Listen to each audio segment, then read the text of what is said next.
Hey guys, it's Generalkidd here. How's everyone doing today?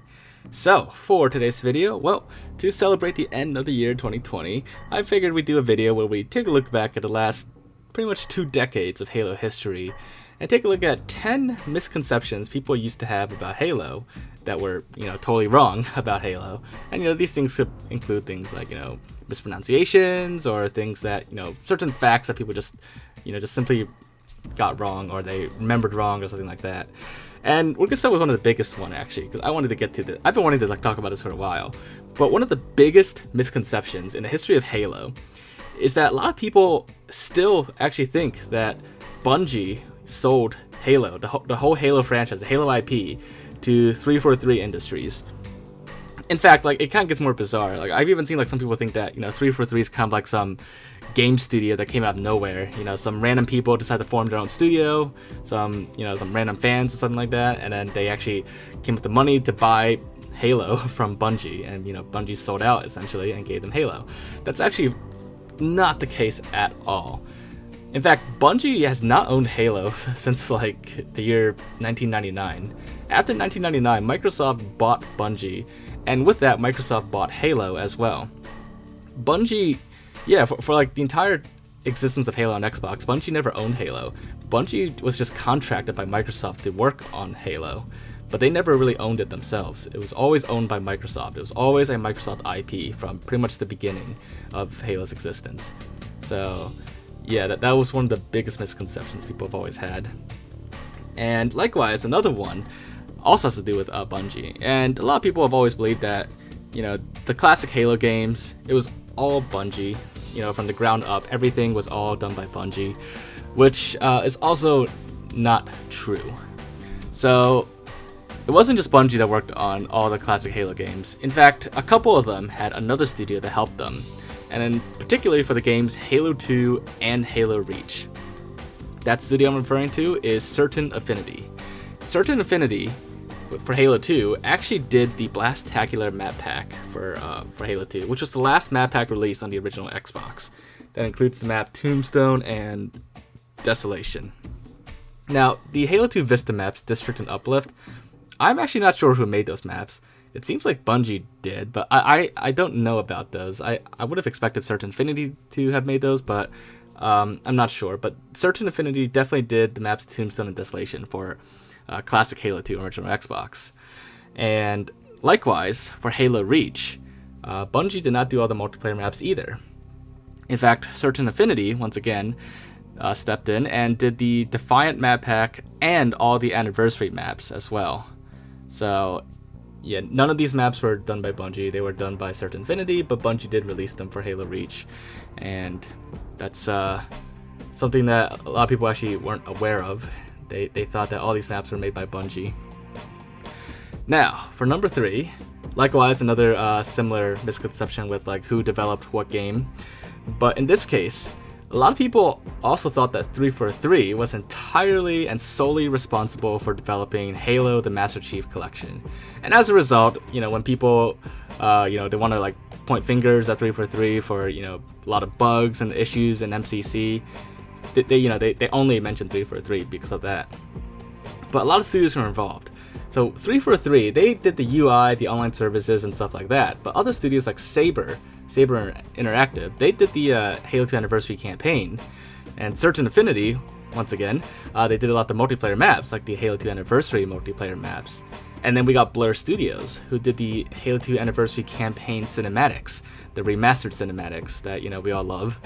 And United Front Games, they did the unified menu interface, mostly for the main menu and all the playlist stuff that links all the games together. And then Ruffian Games, they largely did the Halo 3, ODST, and Halo 4 ports. Now the details on what they did for those ports is kind of scarce, but they said that they were involved in those games. So for number 4, this one was a fun one actually, and this one has to do with a lot of common mispronunciations in the Halo games. Now, Rocket Sloth actually they've done a video about a lot of common mispronunciations in Halo games as well, but I wanted to throw in a few more that I personally remember from way back in the day. So one of the most common ones that I used to hear all the time was Sentinels and Sentinel Beams being mispronounced as Centennial. So people would say like, oh, I just picked up a Centennial beam, or oh, I just got attacked by a Centennial. And yeah, I heard that quite a lot. Another one was the rank of Colonel. I've heard that being pronounced as Colonial or Colonel. And then of course we have Hayabusa, which there's so many mispronunciations for that. But the one that like really got me a lot was like, I've heard people call it like Haybass or something like that. Like I don't even know like where that came from. But another one is Cairo Station for Halo 2. I've heard Cario Station, I've heard Cassio Station. Oh, and then the map Chiron. I've heard Chiron, Chiron, Chiron. I'm actually even not sure like how it's supposed to be pronounced, but that's another one. And then there's Savo Highway. I've heard Tasavo Highway. Even I used to pronounce it Tasavo Highway, but it's actually just Savo Highway. But anyways, moving right along for number 5. This one's a funny one back in the day too.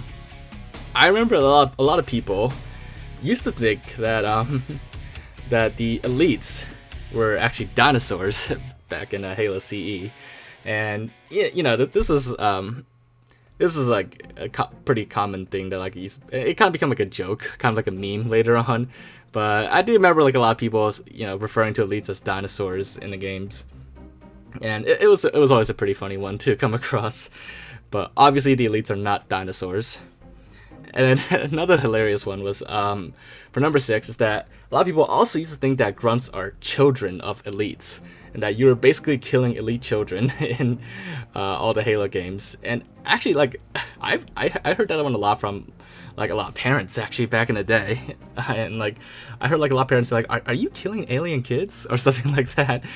And yeah, like, I can see why that misconception came up. But of course, grunts are not alien kids or elite kids or anything like that. They are fully grown aliens, just really tiny, but compared to other alien species in Halo. Now for number 7, this one I also used to hear a lot of too, and there's actually a little bit of basis to it as well. But a lot of people used to think back in the day, and there actually used to be some reference material as well, that Master Chief was a robot. Or, more like a cyborg, which is technically correct, actually. But there's actually some truth to it for this misconception. And it's, in some older, like, Halo content, like Halo materials out there, I think at some point Master Chief was supposed to be a robot. There is evidence to suggest that. I believe, like, the description on, like, the game cover kind of referred to him as, like, a robot or of sorts, or like a cyborg. In the game files, he's called a cyborg.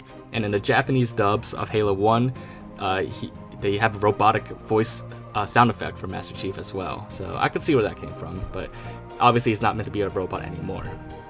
Now, number 8. This one is a pretty legendary misconception from the Halo 3 days. And there was a little glitch you could do on the mission The Covenant, where you fly a Hornet alongside the Citadel, and then you get stuck in like this kind of like a Hall of Mirrors kind of area, like this void. And inside, there'd be like a little thing, like a little structure, and people would actually call that the recon switch. And there was like a rumor, and a lot of people believed it too, that if you could get in there and then reach that switch and activate it, you would actually unlock recon armor for yourself in Halo 3.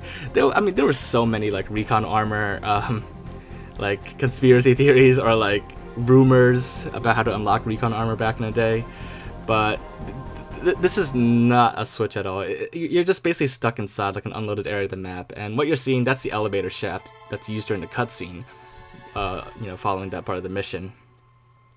Now for number 9, this one is probably the most famous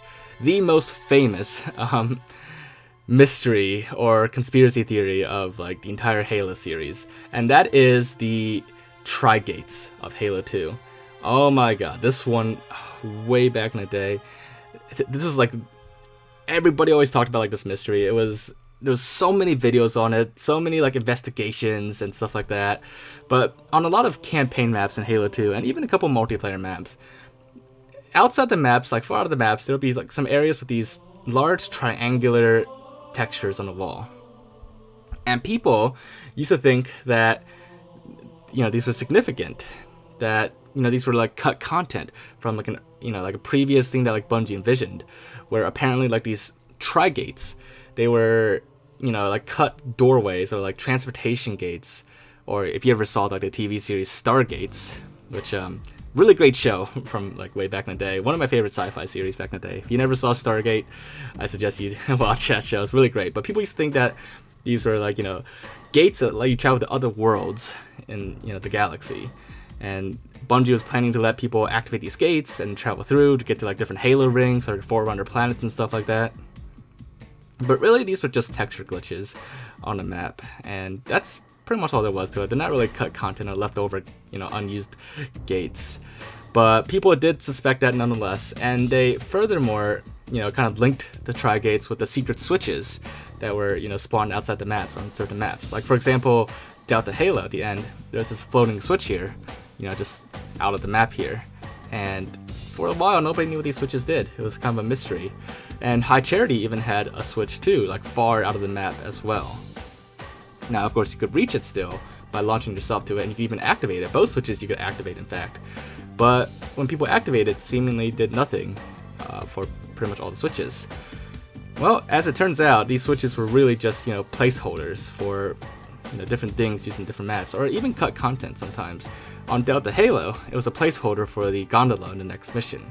And on High Charity, the switch here seems to be a placeholder for an unused elevator section of the mission. At some point, there was supposed to be like a gravity elevator that you would ride up or down here to get to a different part of the mission. But that was cut from the game and never spawned in. But the only thing left of it was just a switch here used as a placeholder for it. And that's basically all there is to these trigates and switches. But that was one of the biggest misconceptions people had, was that these were all linked together. They were actually usable, or that they were cut content, one of those two. Now for number 10, this is another popular misconception back in the day as well, and it was that a lot of people used to think that Halo 3 ODST, the timeline a lot of people got wrong, or they got mixed up about. But a lot of people used to think that Halo 3 ODST took place between Halo 2 and Halo 3, which in some cases is partially right. I've also heard some people think it takes place during Halo 2 all the way to the beginning of Halo 3. That's also not entirely correct either. What really, where ODST really sits in that Halo timeline is that it takes place kind of in the middle of Halo 2 and ends just before the beginning of Halo 3. It takes place after the mission Metropolis of Halo 2, or it starts during that mission, the end of the mission Metropolis, and it ends about a month before Halo 3 starts. Although if you count the epilogue cutscene of ODST, then technically it ends a couple days before Halo 3 starts. But it does not overlap with Halo 3, but it does overlap with Halo 2. So it's neither after Halo 2 nor during Halo 3.